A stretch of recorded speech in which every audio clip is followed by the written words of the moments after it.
lagi dulu.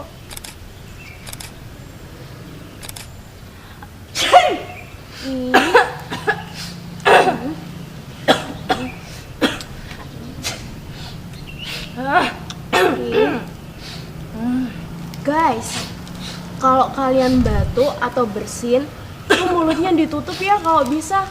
Nggak banget tahu kalau sampai virusnya itu nyebar.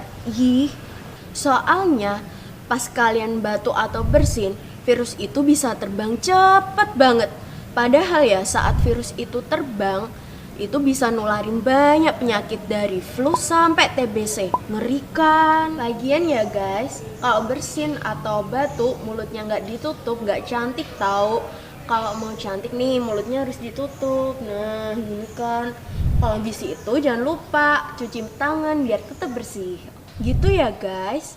Jangan sampai ya niru nih orang nih. Jangan sampai ya. Sorry.